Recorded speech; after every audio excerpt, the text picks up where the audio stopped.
하나님께서 오늘 저희 공동체에 주시는 말씀입니다. 마태복음 26장 17절에서 30절. 마태복음 26장 17절에서 30절.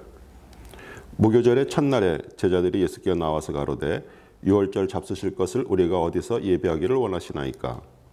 가라사대 성한 아무에게 가서 이르되 선생님 말씀이 내 때가 가까웠으니 내 제자들과 함께 유월절을 내 집에서 지키겠다 하시더라 하라 하신대.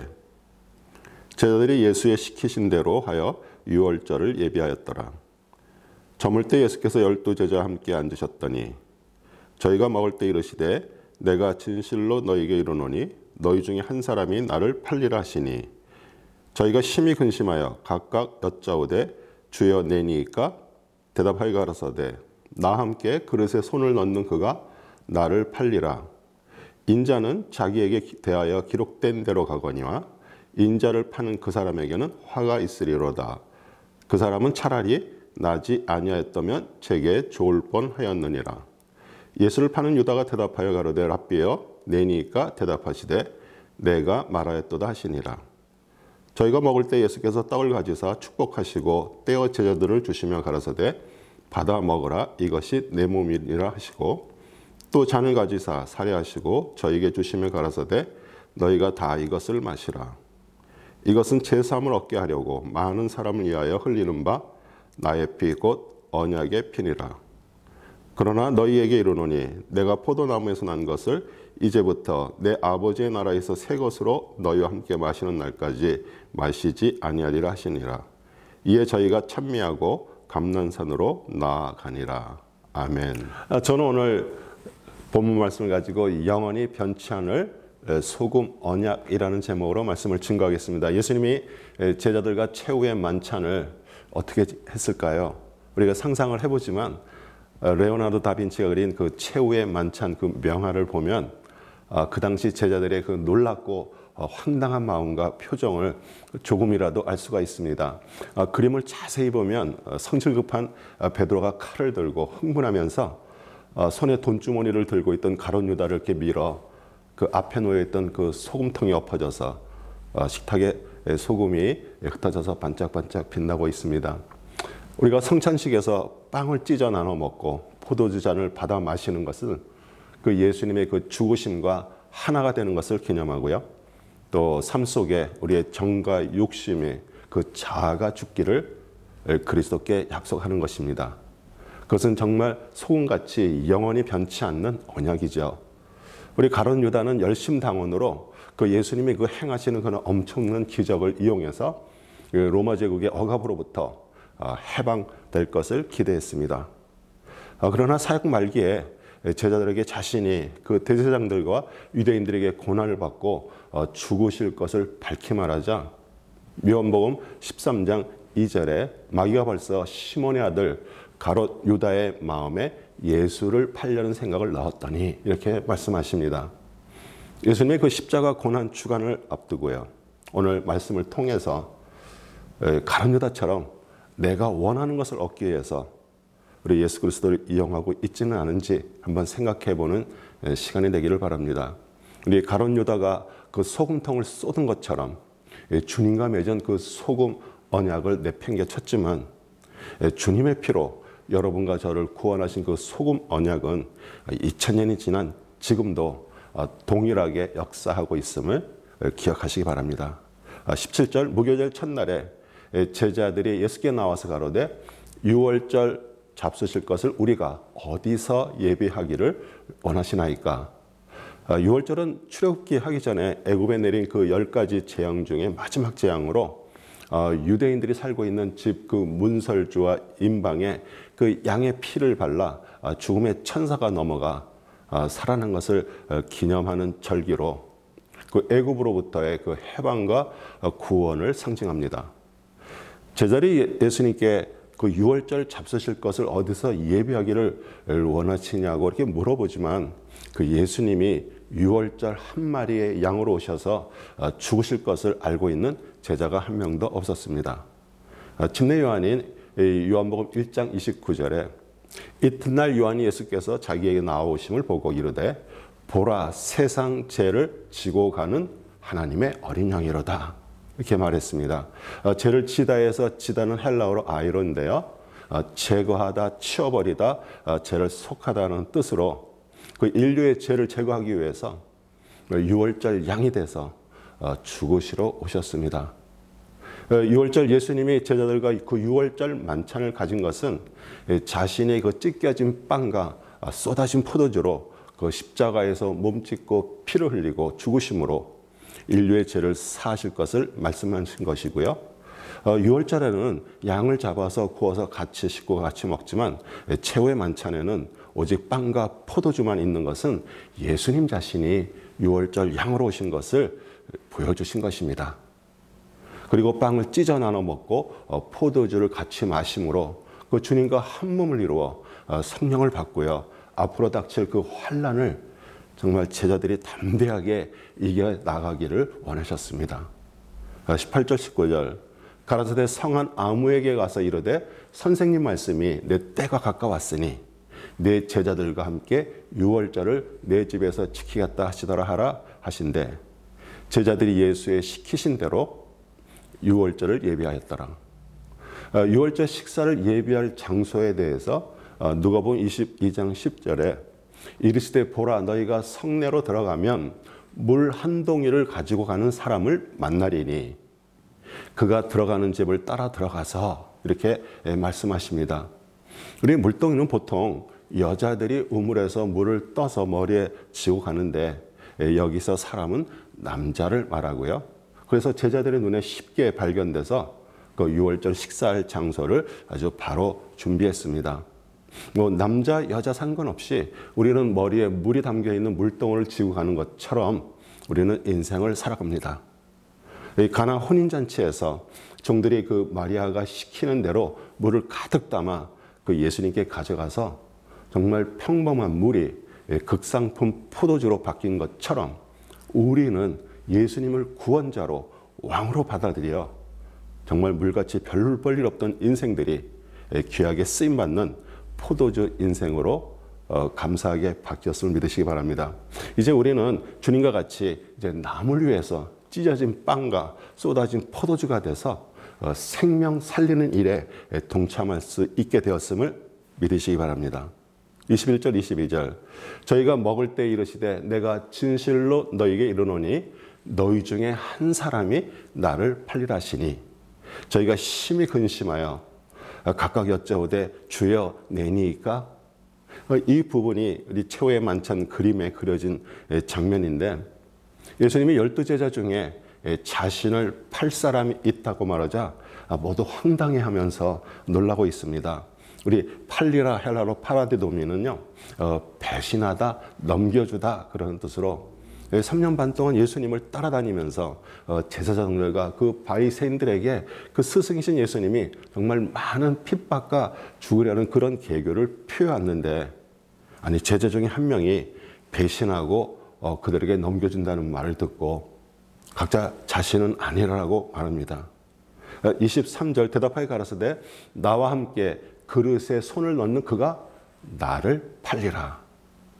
그릇에 손을 넣다 해서 그 넣다 헬라어로 엠바토인데요. 유대인들은 식사를 할 때 포도로 만든 식초에 빵을 찍어 먹는 것을 그릇에 손을 넣다라고 말합니다. 루키 2장 14절 전반절에 식사할 때 보아스가 룻에게 이르되 이리 와서 떡을 먹으며 내 떡 조각을 초에 찍으라 하므로 우리 보아스는 룻의 시어머니 나옴의 친족으로 기역 물을 자로 우리 히브리어로 고헬입니다. 뜻은 구속하다, 몸값을 치르고 되찾다 그런 뜻입니다. 앞으로 오실 그 메시아 예수 그리스도를 예표하는 것입니다. 룻이 보아스로부터 떡 조각을 포도 식초에 찍어 먹고 아내가 된 것처럼 여러분과 저는 예수님께서 찢으신 몸, 그 떡을 먹고 피, 포도주를 마심으로 구원받아 그리스도의 신부들이 되었습니다. 아멘. 그 12명의 제자들이 함께 커다란 식탁에서 식사를 하기에 그 포도주 식초를 담은 그릇을 몇 개 두었겠지만 마태, 마가, 누가는 거의 동일하게 그릇에 손을 넣는 그가 나를 팔리라고 기록되고 있어서 누가 예수님과 같이 그릇에 손을 넣었는지 알 수가 없습니다. 그러나 예수님 바로 옆에 비스듬히 기대어 있던 그 요한은 요한복음 13장 26절에 예수께서 대답하시되 내가 떡 한 조각을 적셔다 주는 자가 그니라 하시고 곧 한 조각을 적셔서 가룟 시몬의 아들 유다에게 주시니 이렇게 정말 정확하게 기록하고 있습니다. 24절 인자는 자기에게 대하여 기록된 대로 가거니와 인자를 파는 그 사람에게는 화가 있으리로다. 그 사람은 차라리 나지 아니하였다면 제게 좋을 뻔하였느니라. 구약 성경은 앞으로 오실 메시아 그 그리스도의 그 고난과 죽으심에 대해서 말씀을 통해서 여러 곳에서 예언을 했기에 예수님은 자신이 그 기록된 대로 십자가에서 죽으실 것을 말씀하셨습니다. 시편 41편 9절 나의 신뢰하는 바 내 떡을 먹던 나의 가까운 친구도 나를 대적하여 그 발꿈치를 들었나이다. 이사야서 53장 8절 그는 곤욕과 신문을 당하고 팔려갔으니 그 세대 중에 누가 생각하기를 그가 살아있는 자들의 땅에서 끊어짐은 마땅히 형벌을 받을 내 백성의 허물 때문이라 하였으리요. 인자를 파는 그 사람에게 화가 있으리로다. 그 사람은 차라리 나지 아니하였다면 제게 좋을 뻔하였느니라. 어떤 사람은 이 가룟 유다가 예수님을 팔았기 때문에 십자가를 지시고 인류를 구원시키는 정말 좋은 일을 한 것 아니냐라고 이렇게 말합니다. 이 가룟 유다가 예수님을 팔지 않았어도요, 구약 성경에 예언한 대로 하나님은 죄가 없는 사람 예수님을 죽여서 인류를 구원하시기 위해서 또 다른 방법들을 사용하셨을 것입니다. 25절 예수를 파는 유다가 대답하여 가로되 랍비여 내니가 대답하시되 내가 말하였도다 하시니라. 예수님은 신성을 가지셔서 그 예지를 통해서 우리 가룟 유다가 자신을 팔 것을 아셨고요. 정확하게 알려주었는데 그것은 가룟 유다에게 회개할 기회를 주신 것입니다. 예수님이 내가 나를 팔리라 말씀하시는 그 순간에 자신의 잘못을 회개했으면 분명히 용서를 받았을 것입니다.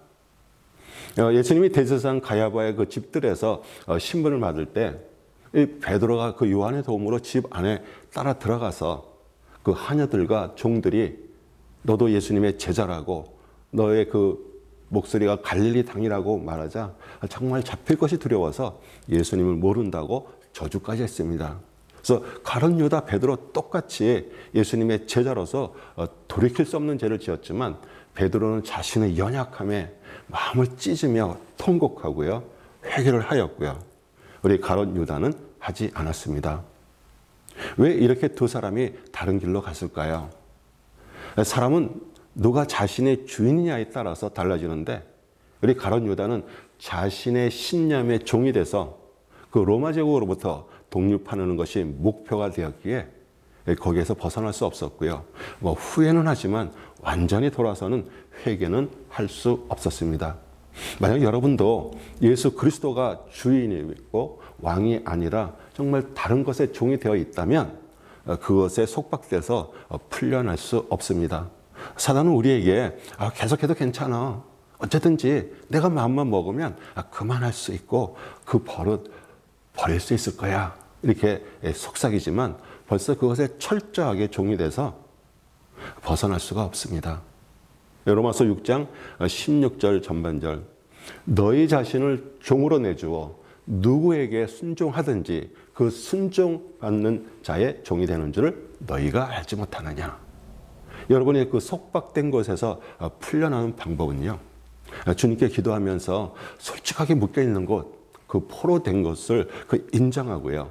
결박을 풀어달라고 겸손히 간구해야 됩니다. 예수 그리스도의 말씀이 진리고요. 말씀이 포로된 것으로부터 자유케 하실 것입니다. 요한복음 8장 32절 진리를 알지니 진리가 너희를 자유케 하리라. 이 가룟 유다가 자신을 팔아 제사장에게 넘겨줄 것을 알지만요. 예수님은 끝까지 제자들에게 떡과 포도주를 먹고 마셔 한 몸이 돼서 살아가야 할 것을 알려주십니다.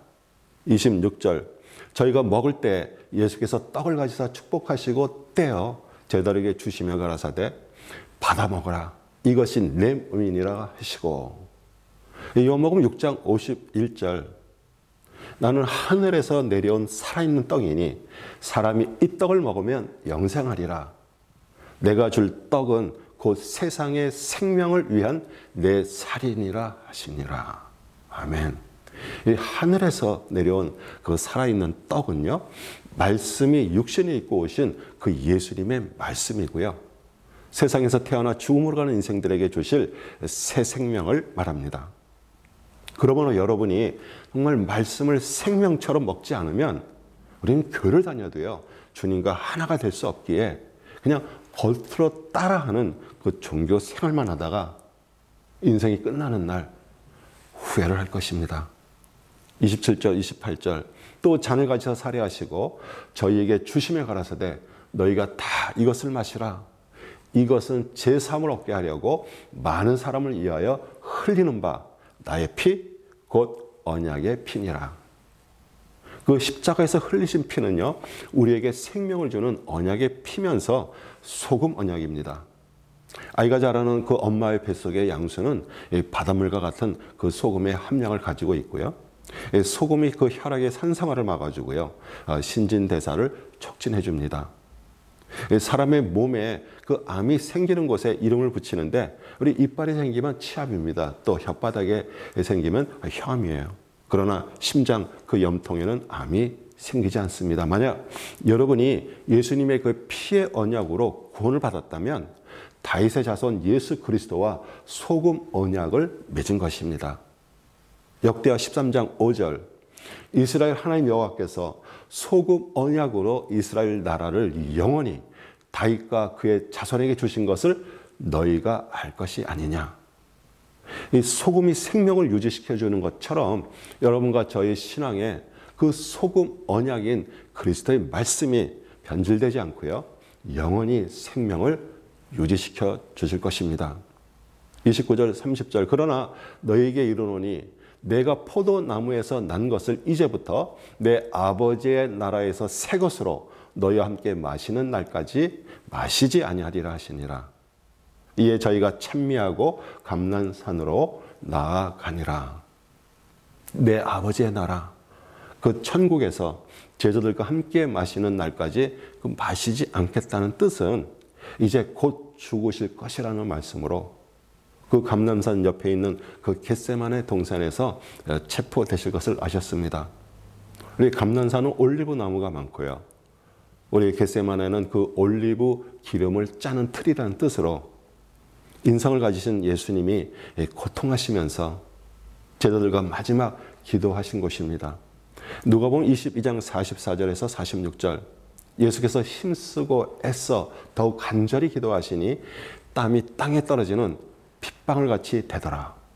기도한 후에 일어나 제자들에게 가서 슬픔으로 인하여 잠든 것을 보시고 이르시되 어찌하여 자느냐, 시험에 들지 않게 일어나 기도를 하시니라.